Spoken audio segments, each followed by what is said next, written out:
시청자 여러분 안녕하십니까? KBS 9시 뉴스입니다. 여러분 안녕하십니까? 여러분 안녕하십니까? 여러분 안녕하십니까? 여러분 안녕하십니까? 오늘의 주 뉴스입니다. 뉴스룸을 시작하겠습니다. 조중동 조중동이 계속 이렇게 경영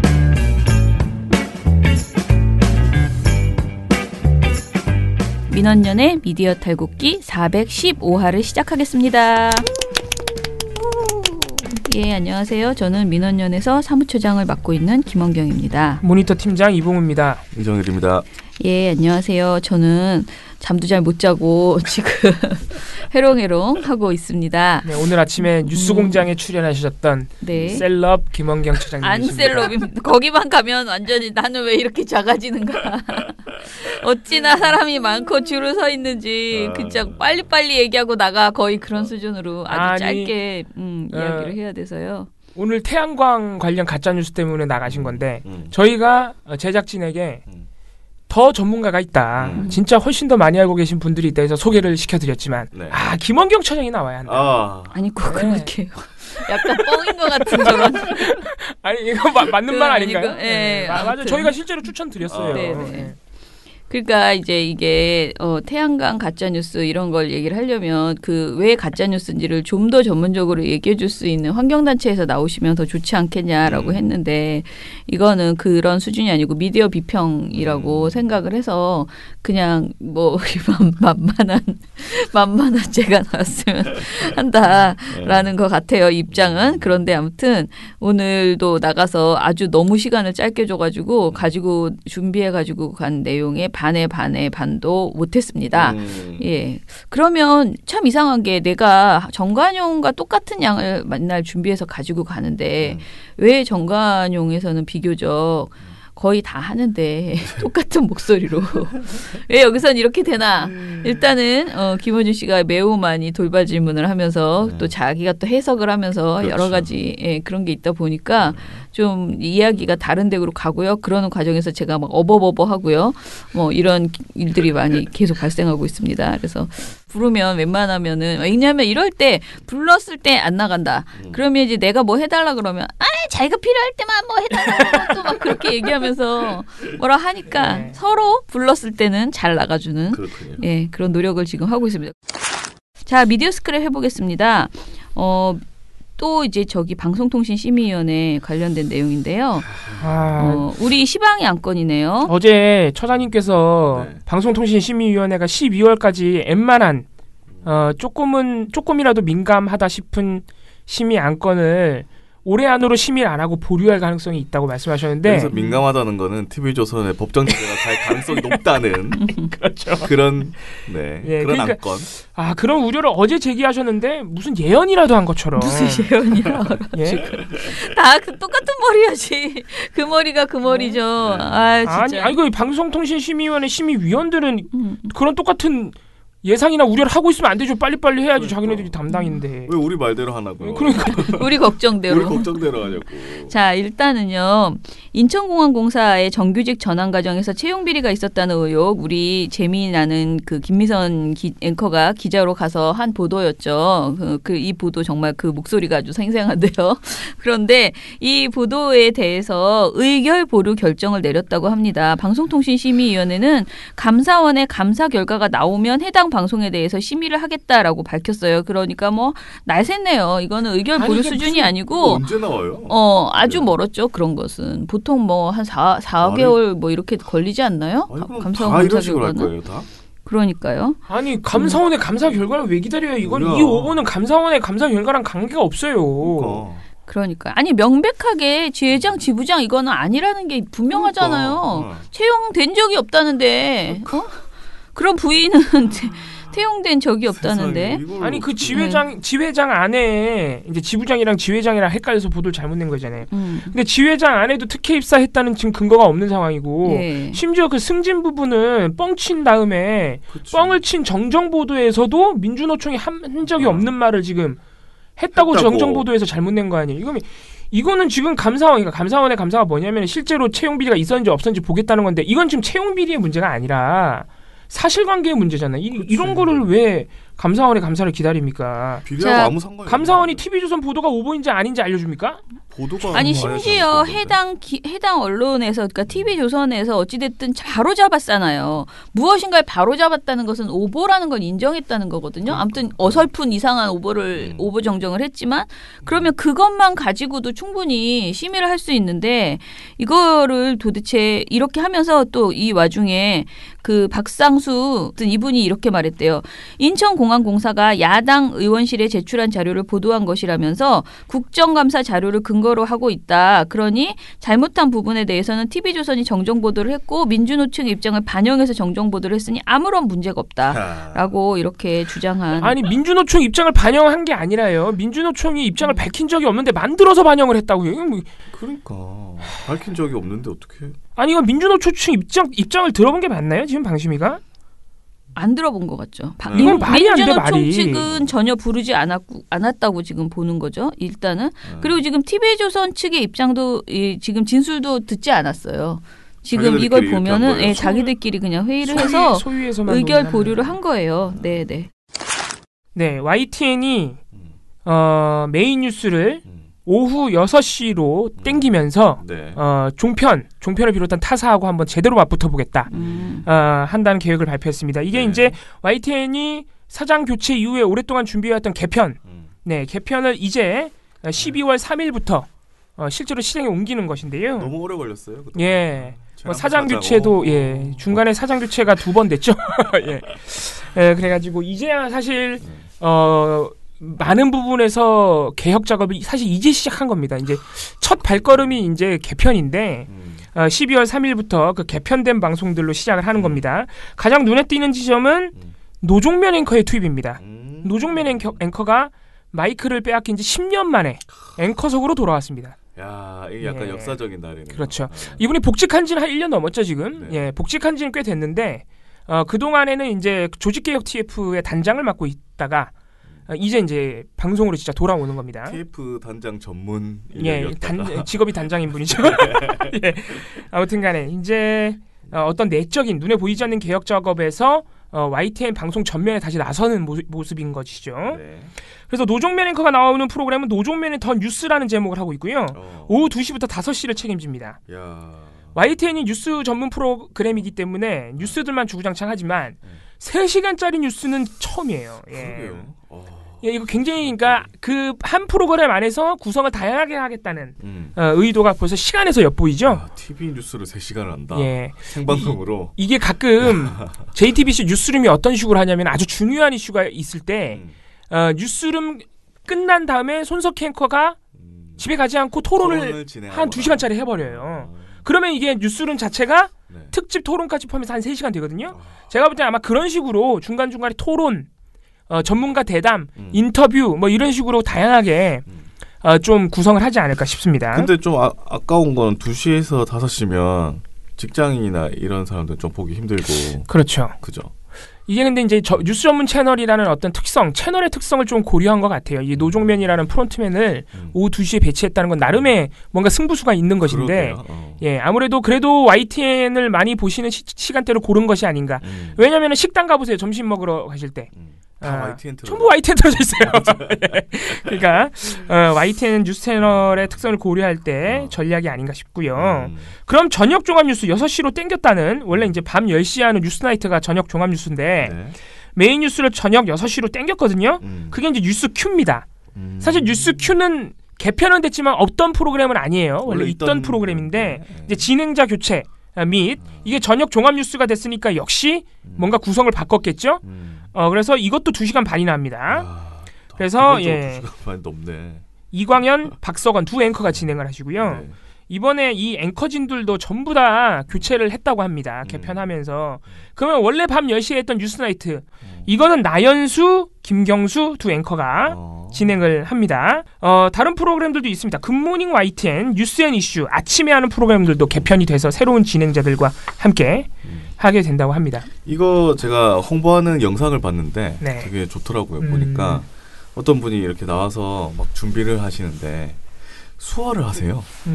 메인이 수화고 밑에 조그만하게 해가지고 뉴스 새로 바뀐 앵커들 소개를 멋있다. 하시더라고요. YTN이 진짜 야 이거 소개 영상부터 좀 다르게 시작하는구나라고 생각이 들어가지고 되게 멋있었고 원래 앵커들 나이 얘기를 하잖아요. 뭐 남자 앵커가 나이가 많고 여자 앵커가 나이가 너무 어리다 이런 얘기 많이 하는데 카드뉴스 같은 거를 보면 거기 나이 차이를 써놨어요. 남자가 더 많은 것도 있고 여자 앵커가 더 나이가 많은 것도 있고 이렇게 해서 이렇게 나이 차이를 써놨더라고요. 그러면서 그런 거에 있어서도 좀 세심한 배려를 했구나 이렇게 생각이 들어서 기대가 됩니다. 이 뉴스앤 이슈 같은 경우에 오전 11시 하는 프로그램 이것도 원래 없던 게 아니고 있던 겁니다. 이게 이제 김정아 아나운서가 여성 앵커로 들어왔는데 이 김정아 아나운서가 아나운서 국장이에요. 국장인가요? 아무튼 아나운서 대빵이에요. 네.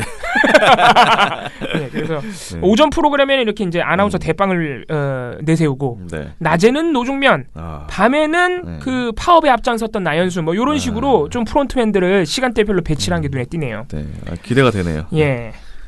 막 봉우 씨 막 YTN 관련된 이야기하니까 전문가 같지 않습니까? 훌륭하십니다. YTN에 그 관심을 요즘 부쩍 가지고 계시는 이봉호 팀장이었습니다. 이렇게 해놓으니까 모니터 할 맛이 좀 나네요. 개편을 하니까. 뭐 이제 별로 나오지 않을 거 아니야? 지적 사항이 별로 없을 것 같지 모르는 겁니다. 그건 모르는 거예요. 그건 모르는 것이고 지금 개편 전이긴 하지만 저희 인턴분들이 YTN 모니터 진행하고 있는데 이거 보고서 조만간 나올 텐데.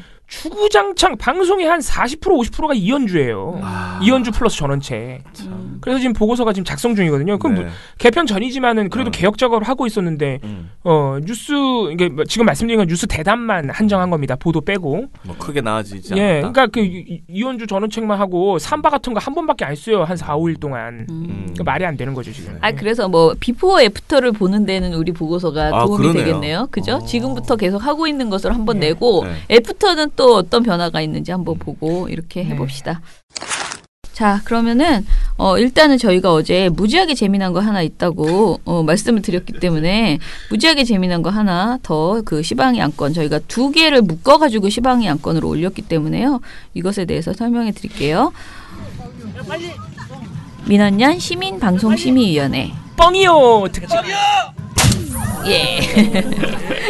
어제 방송에서도요 저희가 신인균 씨를 이야기를 했죠. 자주국방 네트워크 대표. 이 분이 채널 A에 나와서 우리 군이 주적을 일본으로 바꿔서 훈련 중이다라는 식의 이야기를 한 것을 교육하고 있다고 실제로. 그렇게 얘기를 했죠. 그런데 오늘도 이분이 한 발언이 이제 심의 안건입니다. 이번에는 TV조선에 나오셨습니다. 게다가 김강일의 신통방통에 나왔는데요. 마지막 방송하기 직전에 또 한 건 해주셨어요. 김강일 씨 떠나기 직전에. 자, 이 방송 어땠는지 얘기해 보시죠. 신인균 씨, 저희가 어제 소개해드린 신인균 씨의 채널A 방송하고 오늘 소개해드릴 TV조선 방송하고 시민방송심의위원회 25차 한 건으로 같이 올라가 있습니다. 정말 재밌어요. 이거 제가 생각할 때는 어제 그 일본 주적보다 이게 더 재밌어요. 그래요? 신인균 씨의 특징이 뭔지 아세요? 뻥치기 전에 약간 판을 깔아요. 판을 깐다. 상식적인 것처럼. 무릎 꿇는다. 여기서도 그런 특징이 이분의 특징을 이제 알았어. 추진력을 얻기 위해서. 어마어마한 뻥을 치기 위해서 약간 밑밥을 깔아요. 대단한 분이야. 이게 뭐냐면 이것도 이게 TV조선 김강일의 신통방송 11월 15일 방송인데요. 이날도 그러니까 이 시기가 14일, 15일, 한 12일부터 한 16일까지 지난주 수목금 요 시기가 그 삭감물 비밀기지 때문에 김정은이 뭐 사기극을 벌이고 있다 한창 그거 할 때예요. 지금도 하고 있지만 이것도 그거 다루면서 얘기가 나온 겁니다. 근데 뭐냐면은 신인균 씨가 지금 국방부 입장은 뭐냐면은 국방부랑 우리 정부 입장은 뭐냐면은 그 삭감물 기지 별것도 아니다. 이미 한미 양국이 오래전부터 탐지를 해오고 감시하고 있던 기지다. 새로울 게 없는데 뭐가 비밀 기지고 미신고 기지냐. 뭐 이렇게 반박을 했어요. 이건 미국 정부도 인정하고 있는 바거든요. 놀랍게도 신인균 씨가 그걸 인정해줘요. 이게 제가 아까 말씀드린 밑밥이에요. 무릎을 일단. 뭐라 그러냐면은 이게 앵커가 삭감물 기지를 한미 정보당국이 오래전부터 추적해왔다 그러는데 어떻게 보냐 그랬더니 어떻게 봐야 됩니까? 오래전부터 탐지해왔죠. 문제는 그것이 이제 실시간 탐지는 기술적으로 어렵다는 겁니다. 미국의 첩보위성과 정찰위성이 항상 한반도를 본다라고 하지만 24시간 볼 수 있는 거 아니에요. 왜냐? 지구를 회전을 하기 때문에 한 2시간에 한 번씩 그리고 한 번 지나갈 때 한 15분 정도의 시간밖에 북한을 못 들여봅니다. 그러면은 삭감모를 본다 하더라도 한 3, 4분 이상은 볼 수가 없죠. 실시간 탐지가 어렵다는 말을 해줍니다. 여기까지 얼마나 합리적이에요. 그 정도야. 그래서 근데 이제 이게 추진력을 얻기 위한 무릎 꿇기였던 것이죠. 그러면서 딱 뭐라 그러느냐. 그럼 북한도 미국의 위성이 언제 지나간다 다 알고 있는 것이죠. 그러면 지나가면 바로 나오고 이렇게 할 수 있는 거 아니겠습니까? 그 북한도 바보가 아닌 이상. 그래서 미국이 U2 정찰기를 이제 띄워서 고고도에서 또 다시 보는 겁니다. 우리도 이제 여러 가지 정찰 자산들이 있어서 그걸 보는 것이죠. 그러면은 U2 정찰기가 레이더에 탐지가 되면은 삭감몰 기지를 보고 있겠구나라고 북한이 판단을 한다든지 만약에 레이더에 안 보이면 뭐 우리 저기 오산 기지 앞에 아마 북한의 고정 간첩이 반드시 있을 겁니다. U2가 이륙하면은 지금 작전하러 나갔구나. 이게 무슨 말이야? 이게 무슨 말이야? 그러니까 잠깐만. 자, 정찰기 위성 얘기하다가 갑자기 왜? 그러니까 들어보세요. 이게 막 지나가요. 이게 뭐야? 종편의 주장을 이해하기 위해서는 굉장히 순발력을 키워야 돼요. 깜짝이야. 이 의식의 흐름대로 말은 막 해요. 그래서 막말 방송이라고 몇 번 말씀드리잖아요. 그 단어가 나올 줄은 생각도 못했네. 위성을 다 알고 있는 것처럼 그래서 미국이 위성뿐만 아니고 U2 정찰기도 띄워서 미사일 기지를 보는데 북한이 U2 정찰기도 다 알고 있다. 어떻게 하느냐? 첫 번째, 레이더를 통해서 U2 정찰기를 탐지를 한다. 근데 두 번째, 지들 레이더에 안 잡히는 건 어떻게 하냐? 오산 미군 기지 앞에 고정 간첩이 있기 때문에 괜찮다. 다 알고 있다. 그러니까 북한은 우리를 다 알고 있어. 왜? 오산 기지 앞에 고정 간첩이 있으니까. 세상에. 놀라운 주장 아닙니까? 이거 어떡하냐 진짜. 이 놀라운 주장에 이때 이제 최병묵 씨랑 최진봉 교수가 패널로 나와 있어요, 같이. 이분들이 이때 이미 고정간첩 오산기지 고정간첩 튀어나올 때부터 이미 다른 패널들이 크크크 거려요. 진짜 소리가 나요. 막 웃음 참는 소리잖아요. 그래서 진행자가 이거 얼마나 황당해요. 진행자가 그래서 근데 조금 전에 말씀 중에 오산기지에 북한 간첩이 반드시 있을 것이다 이렇게 말씀을 해주셨는데 어떤 간접적인 근거라도 있으신 말씀이신지요? 간접적인 증거라도 직접적인 거 바라지 않아요. 어떻게 쬐맨한 거라도 하나 좀 내주세요. 얼마나 착해. 직접적인 근거는 바라지도 않았는데 근데 간접적인 증거도 없다고. 정말 너무 공손하게 저기 어떻게 간접적인 증거라도 있으신 말씀이신지요 했는데 비웃으면서 북한 간첩이 반드시 있을 것이다 이렇게 말씀을 해주셨는데 어떤 간접적인 근거라도 있으신 말씀이신지요? 그 간접적인 근거는 없고요. 간접적인 증거는 없고요. 피식하면서. 그럼 직접적인 증거는 있느냐? 그건 더 없죠, 당연히. 그래서 그 다음 한 말이 가관이라는 거죠. 이 다음 한 말이 진짜 아트예요. 이건 진짜 언론 역사에 남게 누군가 책 좀 써줬으면 좋겠어요. 종편에 대해서. 뭐라 그러냐면은 그 간접적인 근거는 없고요. 그 오산기지 활주로 바로 옆에 아파트들 많이 있어요. 그래서 정말 북한이 바보가 아니라면 거기 뭐 한 몇 억만 주 아파트 몇 개 살 수 있지 않습니까? 거기에서 매일 창문만 열고 쳐다만 보고 있어도 어떤 비행기가 지금 어떻게 이륙한다는 거 다 볼 수 있으니까 당연히 뭐 그렇게 한다는 것은 상식적인 판단입니다. 알겠습니다. 라고 주장을 합니다. 이거 안 되겠네. 진짜 대단한 분이야. 이거는 좀 아니다. 그랬더니 김광일 앵커가 알겠습니다 하고 지나가요. 이게 무슨 이거 누가 보면 네 그러더니 알겠습니다. 너무 재밌어. 이거 진짜 누구한테 이거 TV조선 아예 TV조선이란 존재를 모르는 사람한테 요 장면만 떼서 보여주잖아. 이거 그냥 코미디예요. 이거 코미디 프로그램이에요. 이게 말이나 되는 이게 말이나 되는 짓이냐고요 지금. 아니 근데 이분들 웃겨. 머리에는 지금 대한민국에 뭐 고정간첩이 5만 명인가? 한 TV조선에서 나와서 그런 말 했었잖아요. 그러니까 그 수많은 고정간첩들이 당연히 오산 미국 기지 앞에 산다. 이건 자기 상식인 거야 자기 입장에서는. 그러니까 진짜 자기 세계에 갇힌 거지 뭐. 아니 간첩이 있다고 하려면은 김광일 앵커가 한 사람이라도 좀 잡아보고 어떻게 얘기를 하든가. 김광일 앵커가 아주 갈구한 대로 간접적인 증거라도 하나 좀 주든가. 그 오산기지 앞에 몇 억만 주면 몇 채 살 수 있는 거 그걸 못 사요 지금 이거잖아요. 북한이 그걸 샀다는 거 아니야. 북한이 바보입니까? 그러잖아. 그걸 안 했다면 오산기지 바보다. 앞에 아파트 살 돈 없는 나는 바보야 그럼? 근데 나는 이 얘기 듣고 나니까 신인균 씨가 좀 안 돼 보이는. 왜? 좀 그런 것 같아요. 그래서 아무튼 이거 굉장히 심각해. 우리가 이렇게 웃으면서 얘기하고 실제로 진짜. 방송 보시면 이거 시방이 안건으로 올라가 있기 때문에 영상으로 올라가 있습니다만은 네. 영상으로 보면 솔직히 진짜 웃겨요. 진짜 꼴값 떤다 이런 생각 들어요. 진짜. 근데 이게 사실 되게 심각한 거예요. 이거 오산 기지 앞 아파트에 살고 있는 분들은 어떡할 거예요? 이 그분들한테 이거 아주 근거 없는 뿌리도 없는 공포심을 심어주는 거예요. 그리고 오산 기지 앞 아파트 주민들 입장에서는 이거 아파트값 떨어지는 소리야 이거. 그렇게 싫어하는 우리 국민들이 그렇게 싫어하는 집값 떨어지는 소리 아니에요 이게. 고소해야 돼 고소. 아무튼간에 이런 말도 안 되는 참. 지금 시대가 어느 시대인데 이런 얘기를 근거도 없이 하고 있습니까? 또 누구를 생사람 잡으려고. 아무튼간에 진짜 심각합니다. 네, 그러니까 아무튼 우리 오늘 웃고 맙시다. 일단은 여러분 심의 많이 넣어주시고요. 한 2,000명 찍어주세요. 왜냐면 지난주에도 좀 태영호 그 관련된 내용 할 때 1,600명 정도 오셨잖아요. 거의 1,700명이었어요. 이번에는 좀 더 세게 이 재미난 이야기. 신인규 씨가 또 우리 TV조선의 또 하나의 트리거가 되시려나 어쩔려나. 그러나 그 모든 게 무슨 소용이 있습니까? 심의가 이렇게 느려 터져가지고 다 의결 보류하고 올해를 어떻게 해서든 피하자라고 하면은 진짜. 그래도 올해가 아직 한 달 이상 남았는데 네. 이거는 의견 들을 필요도 없는 거예요. TV조선이 이거 와서 의견 뭐라 그럴 건데 간첩 있어요 이럴 거예요? 이런 거는 그냥 법정제도 파박 내려야 되는 거예요. 진짜 말도 안 되는 소리잖아요. 이것도 국정원에 의뢰해가지고 혹시 그러니까 국정원에 감사 요청한다. 진짜 그런 게 많아.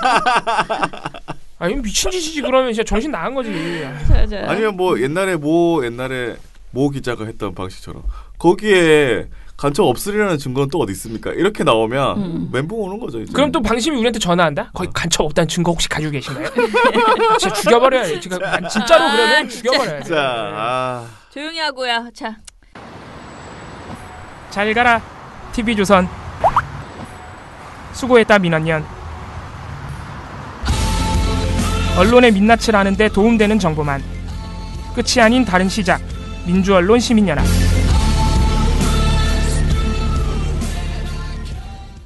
자, 그러면은 마무리를 하고요. 저희가 다른 보고서는 좀 제가 지금 사실 안 본 관계로 더는 안 하고 태양강 가짜뉴스 오늘 아침에 제가 그 뉴스공장 가지고 나간 거 있었잖아요. 이거 사실은 봉우 씨가 지난번에 우리 방송에서 여러 번 나왔었고요. 지난번에 제가 요즘 이때 제가 BW를 환경 관련 전문가로 여기저기 보내고 있다고 했잖아요. 아 근데 진짜 제가 완전 문외한이거든요. 네. 굉장히 힘듭니다 지금. 난 몰라. 난 그냥 집에 전기만 들어오면 돼. 그래서 이제 거기 토론회에 나가서 토론자로 발언을 했는데 이제 그것 등등을 다 모아가지고 제가 좀 정리를 한 거예요. 그래서 간단하게 좀 전달을 해드릴게요. 왜냐하면 뉴스공장에서 너무 시간이 짧아가지고 제대로 얘기를 못했거든요. 일단은 그 토론회 전에 우리가 이 방송 듣는 분들은 사실 예전에 많이 이야기를 했습니다. 우리가 이제 그 문 대통령의 탈핵은 그냥 문 대통령이 개인이 환경을 사랑하는 사람이어서 막 결단을 해서 한 것은 분명히 아니다라는 것이고요. 문 대통령의 탈핵 시대 선언은 사실은 본인도 그렇게 말했어요. 이것은 거스를 수 없는 시대의 흐름이고 수만 년 이 땅에서 살아갈 후손들을 위해서 지금 반드시 시작해야만 하는 일이다. 욕을 먹더라도 이렇게 생각을 하고 시작을 했고요. 근데 우리가 근데 굉장히 오랫동안 우리는 완전히 찬핵론자로서 길들여져 왔잖아요. 내내 지금까지. 그러니까 우리는 완전 핵은 안전한 것이고 좋은 것이다라는 생각을 그냥 뼛속까지 이렇게 가지고 있어요. 그래서 다른 정보가 들어오잖아요. 그럼 사실은 거부하는 것이 저는 사실 인지상정이라고 생각해요. 근데 우리가 이것을 이렇게 지금 탈핵 시대를 선언하는데 동의하게 된 그 배경은 후쿠시마 원전 폭발 사고 때문이죠. 사실 그 이전에는 체르노빌 원전이 언제 있었는지 아세요? 언제 있었죠? 86년에 있었어요. 근데 우리가 그 86년에는 우리나라 언론을 통해서 체르노빌 원전 사고가 거의 보도가 잘 되지 않았어요. 그러니까 약간 감췄던 것 같아. 그냥 은폐? 왜냐하면 그 사고가 얼마나 큰 사고예요. 무서운 그렇죠. 사고잖아요. 근데 그때 그러니까 이번 후쿠시마 원전처럼 그렇게 보도되지 않았어요. 아마 잘 알지도 못했을 거예요. 왜냐하면 사건 터졌을 때 일단 소련 당국이 엄청 은폐해가지고 이 사건의 실상이 알려지는 데는 사실 2, 3년의 시간이 걸렸어요. 소련이 너무 은폐해가지고. 그래서 우리가 사실 핵이 그렇게 무서운 거를 잘 모르고 살다가 하나의 계기가 있었는데 2004년에 부안에 핵폐기물 처리장을 지으려다가 부안에서 엄청난 그 큰 시위가 있었어요. 그때 당시에는 이것 때문에 부안이 거의 뭐 폭동나는 거 아니냐 싶을 정도로 큰 반대 시위를 했고요. 핵폐기물은 우리 지역에 들어올 수 없다 했고 그러면서 이건 님비 현상이다라고 하면서 비판하는 사람도 있고요.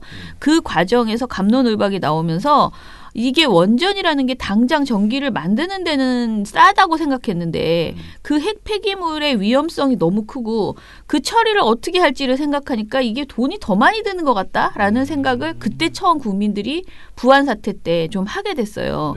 이게 폐기물이라는 게 나오는구나. 그리고 이걸 어떻게 해야 될지 우리나라에 어디도 이거를 둘 수가 라는 고민. 왜냐면 다 이럴 거 아니야. 어느 지역에 가더라도 그런 이제 고민이 됐고요. 그러면서 이제 후쿠시마 원전이 터지면서 우리는 이제 안 된다 이거는 이런 생각을 하게 됐죠. 그러니까 사실 문 대통령 개인의 소신에서 나온 게 아니고 그래서 이 탈핵에 대해서 비판을 하면서 문 대통령을 걸고 넘어지려고 하는 프레임 그것이 사실은 되게 멍청한 프레임이라는 거죠. 제 말은. 그러니까 이거는 문 대통령이 추진하기 때문에 찬성하고 반대하고 이렇게 해서는 안 되고요. 정말 크게 보수 진영에서도 마찬가지고 정말 크게 우리 사회가 이 원전이 정말 안전한가에 대해서 다시 얘기하고 그리고 신재생에너지가 아예 없던 시절에는 대안이 없던 시절에는 그걸 어쩔 수 없이 했다 치더라도 지금은 기술 발전을 통해서 훨씬 나아지고 있는데 그렇다면은 이거보다 덜 위험하고 안전한 뭐 완벽하게 안전한 에너지라는 건 사실 없겠죠. 뭔가 부작용은 뭐든지 있겠지만 다른 에너지로 가자라는 세계적인 추세가 있는데 우리 국민만 계속 우리 보수 언론은 완전히 옛날로 가자라고 우기는 그런 보도들을 계속 짓죠. 네, 핵발전소 계속 짓자라고 얘기를 하고 있는 거예요. 그래서 이것에 대해서 기본적으로 이 프레임이 굉장히 부적절한 프레임이다. 그리고 이것이 문 대통령을 건드려서 뭐 이 문정부를 흔들려고 하는 그런 어떤 수작의 하나로 하고 있는데 이게 굉장히 멍청한 것이다. 지금 내 앞에 어떤 정부를 흔드는 것보다도 향후 우리나라의 어떤 안전성, 지속 가능한 대한민국 이것을 흔드는 이런 행위다라고 그렇게 보셔야지 된다라고 생각을 하고요. 그리고 실제로 우리 국민이 뭐 촛불 대통령이라고는 하지만 이런 사람 이런 공약을 내건 사람을 뽑았어요. 네. 그러면은 그 사람을 뽑는 것 동시에 그러니까 문 대통령을 뽑는 것 동시에 탈핵을 해달라라는 요구를 국민이 저는 줬다고 그렇게 판단해야 된다고 생각을 합니다. 자, 그런데 우리는 지금 굉장히 심한 그 원전 그 찬핵론자들이 이제 있죠. 그 사람들을 말을 하면 원전업계 그리고 원전학계 그리고 건설업체 그러니까 원전업계가 주로 건설업자들이지만요. 그리고 보수정당 보수언론 이렇게 딱 카르텔을 형성해서 이 사람들이 원전 없으면 죽음 원전이 세상에서 최고 원전 에너지는 다른 재생 에너지 모두 꽝 뭐 이런 논리를 핵피아라고 하잖아요. 네네 만들고 이게 있죠. 지금 딱 그 이름만 들어도 얼마나 저분들이 스피커가 크고 돈도 많은지 알 수 있죠. 그러니까 권력자들이에요. 기득권 세력이 찬핵 세력이야. 네. 그러니까 상대적으로 탈핵을 바라는 사람들은 정말 힘없는 시민들인 거예요. 그렇죠. 자, 되게 어려운 상황이에요. 이 사람들은 이제 이슈는 계속 달라지는데요. 이들의 논리는 다 똑같아요. 봉우 씨가 정리한 걸 보면 탈핵은 비효율적이고 친환경적이지도 않으며 일자리를 감소시키고 블랙 아웃 위험이 있다. 그러니까 전기 갑자기 나갈 수도 있다. 우리 전기 뭐 어때서 큰일 난다 정말 이러면서 겁주는 이런 보도들을 계속 하고 있는 거고요. 태양광 관련 가짜 뉴스들 중에는 태양광 전지에서 중금속이 나오네. 효율성이 떨어지네. 태양광 한답시고 정부가 보조금 팍팍 주는데 이 돈이 전부 좌파들이 사업체 차려서 그 돈을 가져가네. 이게 제일 예. 이거잖아. 이런 식의 뉴스들이 지금 막 떠돌고 있는 거죠. 이걸 먹힌다는 게 더 신기해요. 그런 것도 있어요. 태양광 사업을 문재인 정부가 하는 바람에 축구장 축구장 수십 개의 숲이 날아갔다. 막 이런 얘기도 있어요. 예. 그래서 정말 가짜 뉴스가 많이 나오고 있거든요. 근데 이거 하나하나를 다 설명하려면 우리가 진짜 아마 한 일주일치의 미디어 탈곡기를 다 털어야지 하나하나 그걸 반박을 할 수 있을 거예요. 정말 왜냐면 이게 되게 교묘하게 이 가짜 뉴스들이에요. 사실 속에 가짜가 몇 개씩 이렇게 들어가서 틀어놓은 것이거든요. 그래서 그게 간단하게 퉁치기에는 우리도 왜곡이 발생할 수가 있어서 설명하기가 너무 어려워요. 근데 어쨌든 간에 지금 말씀드린 다 뻥이에요. 그렇죠. 다 뻥이고. 근데 대부분이 중간중간에 가짜들이 들어가면서 과장되고 이렇게 됐다라는 것이고요. 지난번 그 토론회에서 가장 대표적으로 얘기 나온 것은 우리가 계속 얘기하는 환경진보. 그러니까 그 사람 아저씨 이름이 뭐지? 마이클 셸렌버그. 그 그분이 있는 환경진보라는 이 찬핵 단체의 홈페이지에 태양광 패널의 환경 문제를 지적하는 글이 하나 올라왔는데 이게 그러니까 미국 대학생이 쓴 글이래요. 그런데 이거를 자유한국당의 최연애 의원이 이 글을 국정감사에서 인용을 하면서 중금속과 발암물질이 함유된 태양광 폐패널 처리 대책이 미흡하다라고 비판을 했거든요.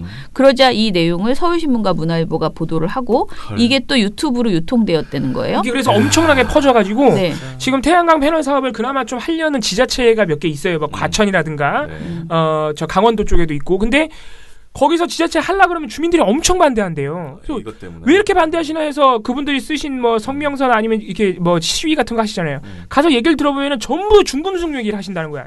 뻥이라고 해도 믿지라는데 유튜브에 그렇게 나와 있는데 보도가 그렇게 나오는데 이거를 이렇게 대항하기가 굉장히 어렵다는 거예요. 예, 근데 이 글이 대학생이 써서 문제가 아니고 사실이 아니다라는 것이고요. 근거도 없는 소리고 그렇다는 것이고요. 그리고 이제 이런 사례가 다른 것들도 굉장히 많잖아요. 근데 우리가 이 방송에서 늘 얘기하는 게 국회의원이 뭐라 하면 그걸 받아쓰지만 말고 팩트체크를 해라 라고 계속 말을 하는데 우리 언론이 계속 누가 뭐라고 했다라는 그 말 따옴표를 처리해서 계속 그거를 보도하면서 이제 뭐라 했다는 팩트니까 난 팩트를 전했어 이런 헛소리를 지금 계속 언론들이 따옴표 저널리즘이라고 하고 있는 것이고 그런데 특히 이 태양광 사업 관련해서는 자유한국당 의원들이 요런 말을 하고 그거를 받아 쓰는 요 도돌이표들이 계속되고 있다. 라는 거예요. 봉우 씨가 정리한 것에 의하면 이들의 그 행태를 딱 이렇게 정리했어. 첫째, 별다른 취재 없이 자유한국당 의원의 주장을 그대로 받아쓴다. 이때 마치 자사 취재인 것처럼 보도하기도 한다. 둘째, 색깔론과 같은 이념적 공격 외에는 객관적 증거가 없더라. 셋째, 제도의 기본적인 내용 등 반드시 언급되어야 할 정보를 보도하지 않더라. 넷째, 입맛에 맞는 사실관계만 짜깁기 하더라. 다섯째, 반론이 보장된 경우가 거의 없더라. 이게 이런 보도들의 이제 특징이라는 거예요. 네. 그래서 여러 가지 사례들을 우리가 여기 이 방송에서 얘기했어요. 예를 들어서 아까 말한 그 미니 태양광 사업 이거를 하면서 서울시가 친여권 인사들에게 특혜를 주고 있다. 그래서 보조금을 몰아줬다. 네, 협동조합 세 곳이 네, 뭐 녹색드림 협동조합 이런 곳이 있어요. 예, 세 곳이 최근 5년간 서울시의 미니 태양광 사업의 고급 대수와 보조금 절반 이상을 차지했다라고 하면서 그 세 곳이 전부 다 친여권 인사다라고 굉장히 여러 번 주절주절 한 뭐 4건에 걸쳐서 이렇게 보도를 했는데 사실 이 보도를 앞만 들여다봐도 특혜의 증거가 없다라는 것이죠. 근거라고는 이 세 단체의 이사장이 친여권 인사라는 것은 사실이고요. 그런데 이 세 단체에서 저는 사실 알 것 같은데. 아니 뭐 그냥 이게 친여권 인사라기보다는 과거에 네. 아주 과거에 민주당 활동을 좀 했던 그러면 그냥 지금 민주당이니까 그러니까 여권하고 가까운 인물들이긴 한 거죠. 예, 그리고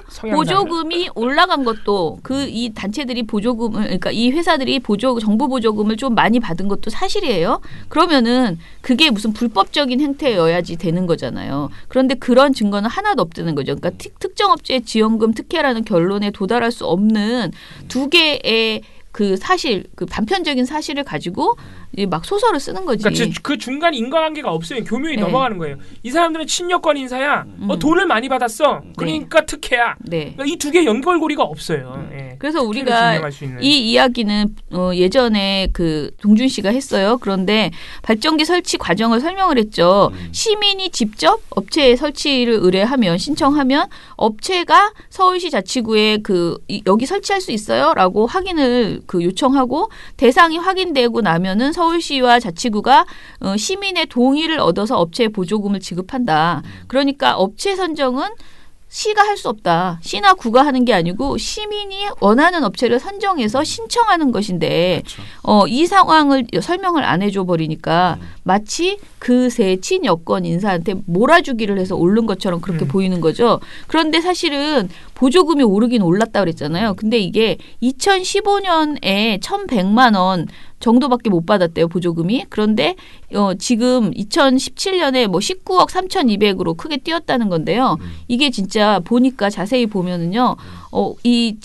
그 설치 대수가 엄청나게 늘어났어요. 근데 이거는 국민들이 실제로 이제 나도 태양광 정도는 한번 해볼까? 우리 집에도 붙여볼까? 미니 태양광은 붙일 네. 수 있어요. 왜냐하면 그걸로 온수라도 쓰면 사실은 온수로 쓰는 그 가스비가 맞아요. 굉장히 높거든요. 근데 그런 여러 가지 생각 때문에 이제 사람들이 생각이 바뀌기 시작해서 신청하는 거야. 보조금 많이 주니까 내 돈 거의 내가 내 돈 안 들어가니까. 자비보다는 보조금이 굉장히 많이 들어가니까 그래서 해보는 건데 이것이 과연 이 사람들한테 특혜를 주기 위해서 한 사업이냐. 그러니까 아예 특혜를 준다는 것 자체 불가능해. 시민들이 많이 신청하면 그렇게 되는 거. 이게 그러니까 핸드폰 사는 거랑 똑같아요.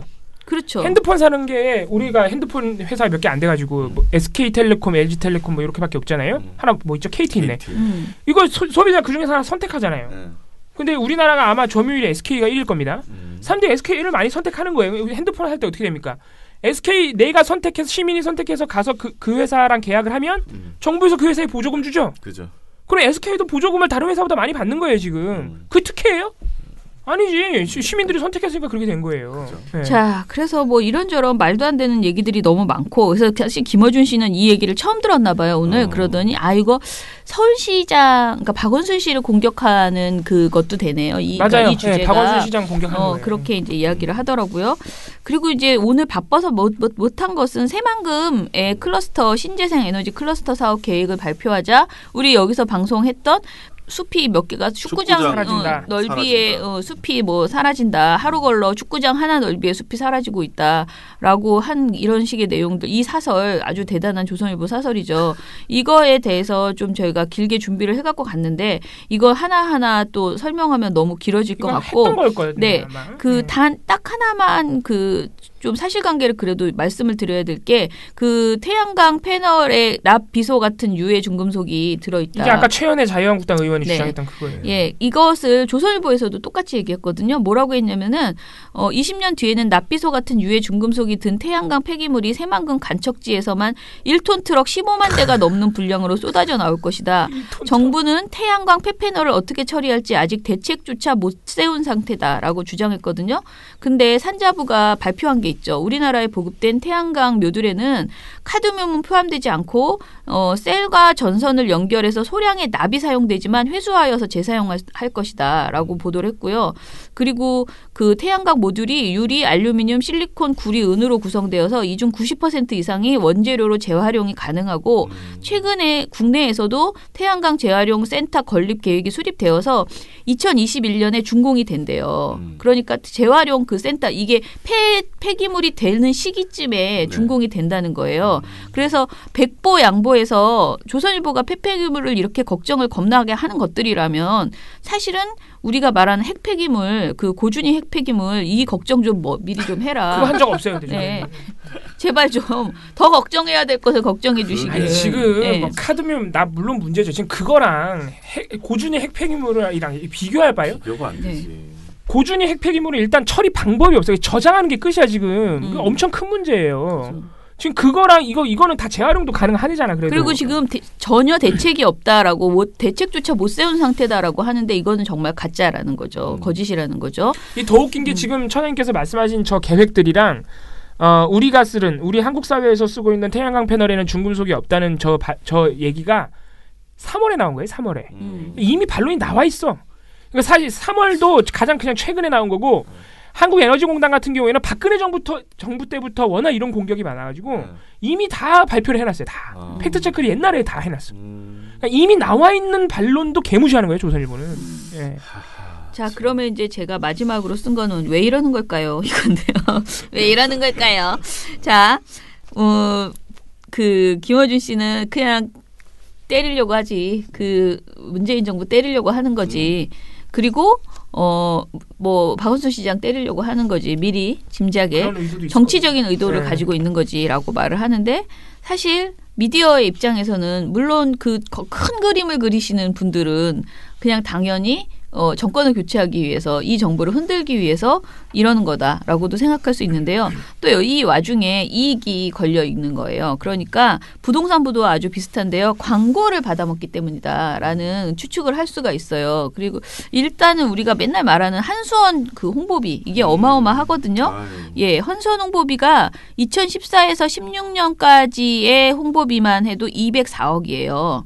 그리고 지난달에 노컷뉴스가 이제 2017년 한수원 홍보비를 했었거든요. 공개했었거든요.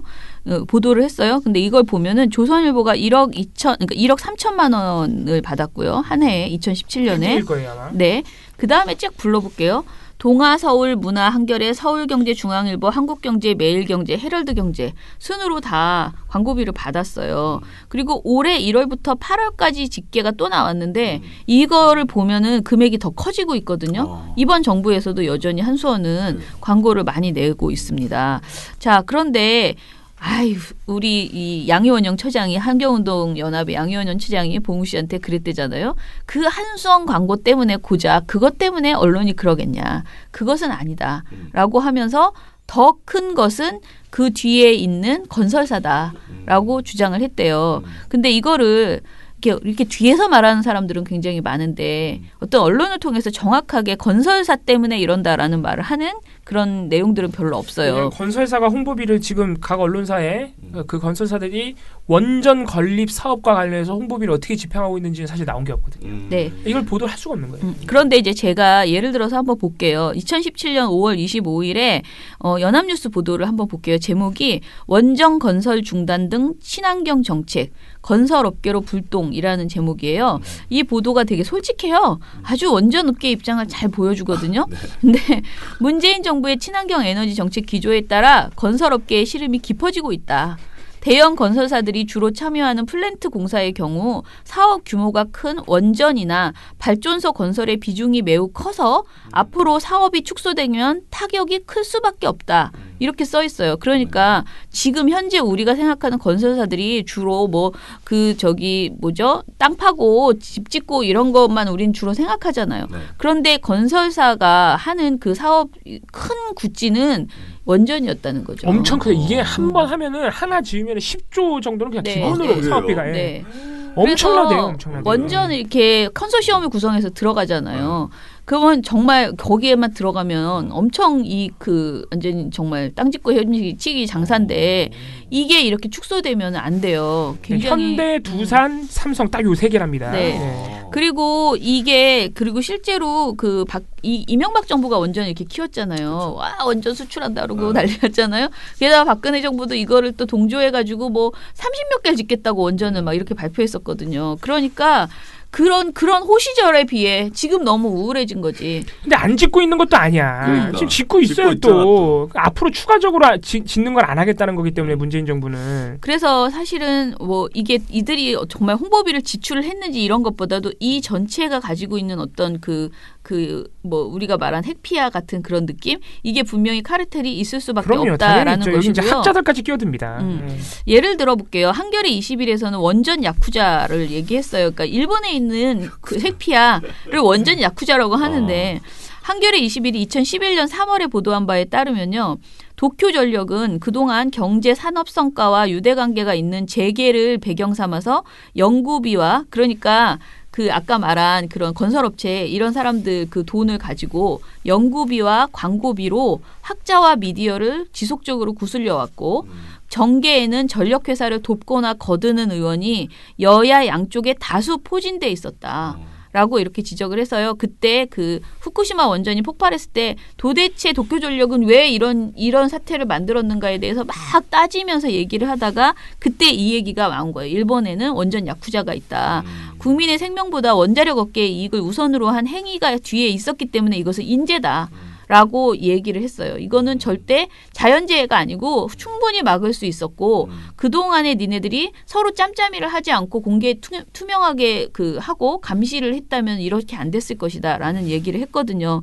그렇다면은 그 사건을 생각해 보면 우리한테는 도쿄전력 같은 일이 없는가. 우리도 지금 완전히 아주 강력한 카르텔을 가지고 있는 핵피아라고 하면 또 우리를 모욕한다라고 할 수도 있는데 아무튼 원자력계에 연관되어 있는 그 분들이 그동안 소수의 사람들이 밀실에서 결정을 하면서 이 과실을 취해왔던 것은 사실이고 이 원전 건설을 담당하는 주요 대기업의 건설회사 그리고 싼 전기요금을 기반으로 하는 우리 국내 주요 기업들 그리고 이들을 비호하는 언론사들 이 전체가 원전 축소는 절대 안 된다. 라고 하는 입장을 가지고 있는 거예요. 그래서 굉장히 생각해보면 정말 무서운 이 반대가 그냥 나오는 게 아니고 아주 조직적이고 엄청나게 큰 돈을 쓸 수 있는 사람들이 이 가짜뉴스나 이런 거를 끊임없이 제기하고 있다라고 볼 수밖에 큰일이네요. 없습니다. 큰일이죠. 네. 생각하면 또 큰일이네. 그래서 우리가 해야 될 일은 뭘까? 또 궁시렁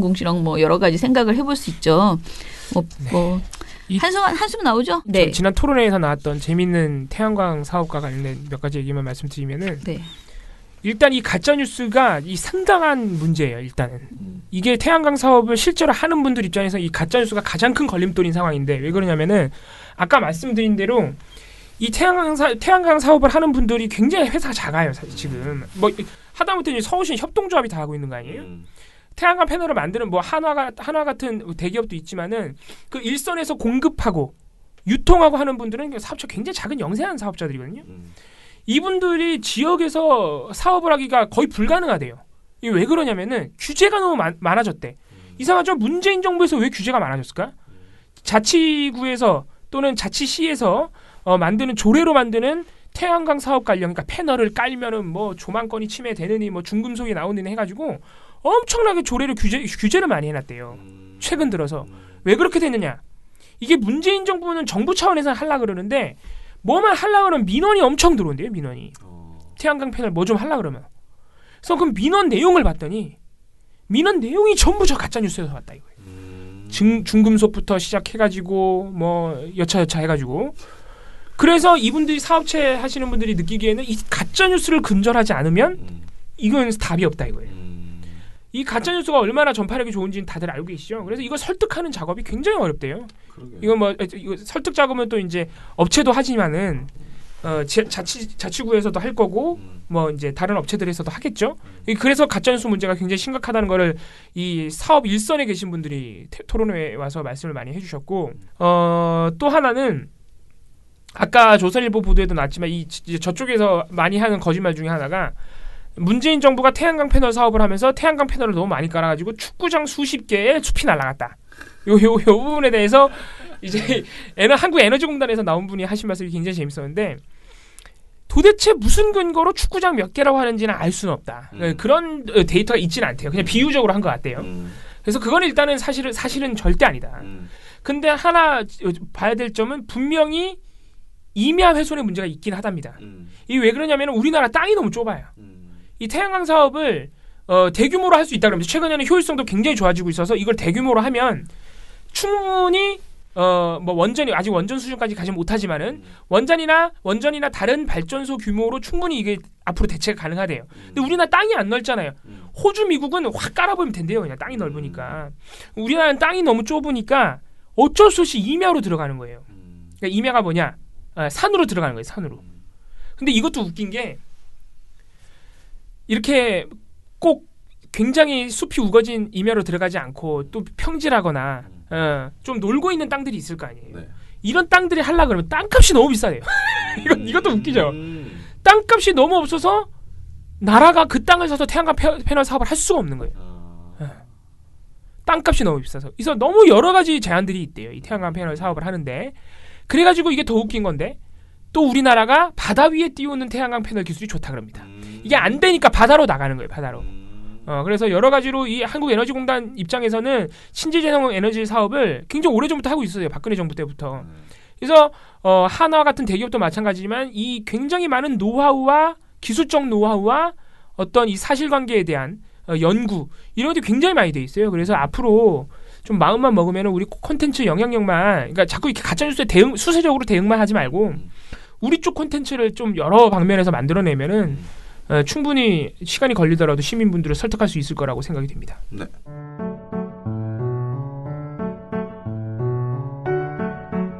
언론은 사람을 부르고 사람은 진실을, 진실은 민원연을 부릅니다. 민원연이 있어 언론이 조금 더 좋아집니다. 세상에서 가장 작지만 큰 단체 민주언론시민연합.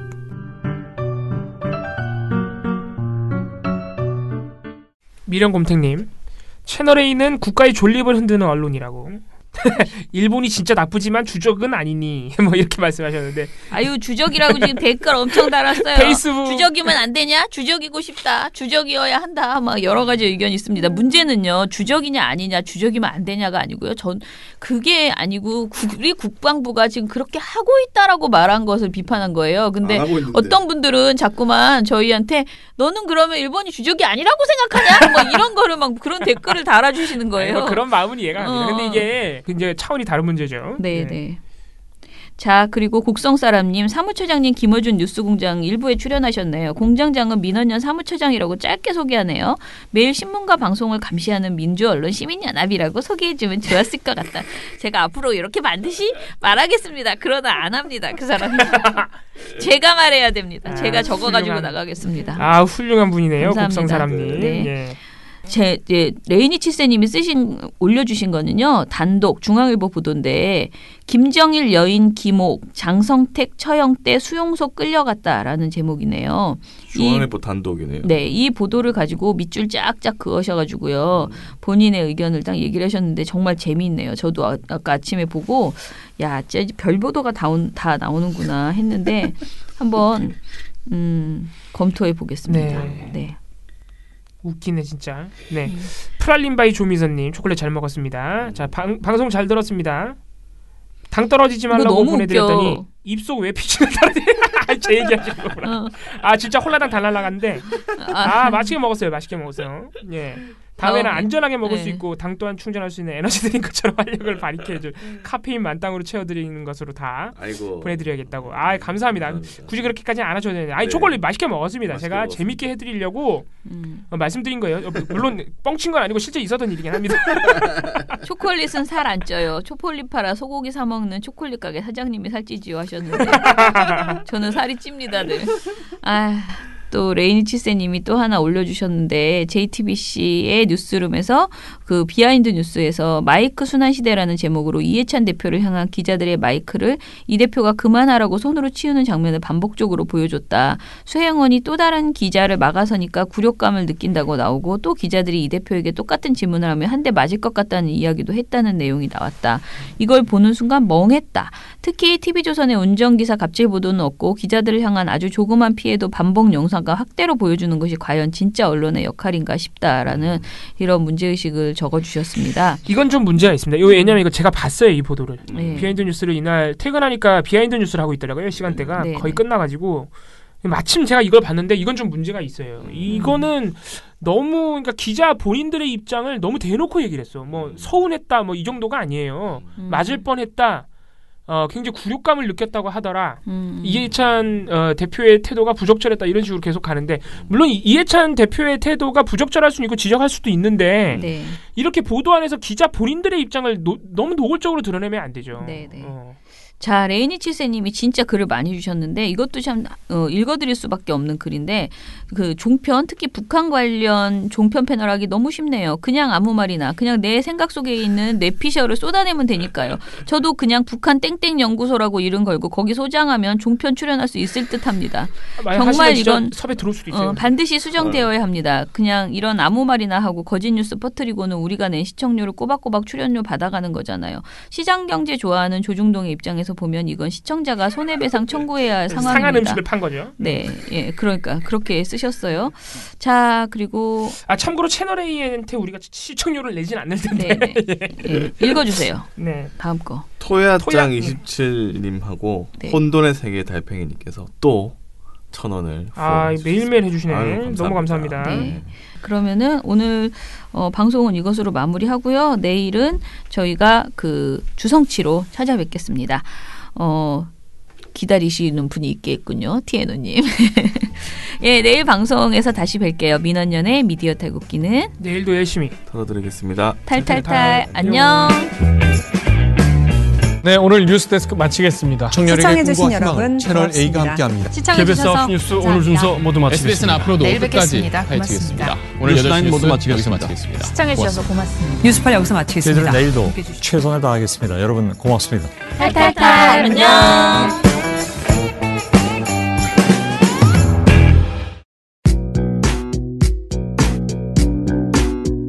지금까지의 삼수산년은 준비였을 뿐 33년의 퀄리티로 민원연답게 다시 민주언론 10년.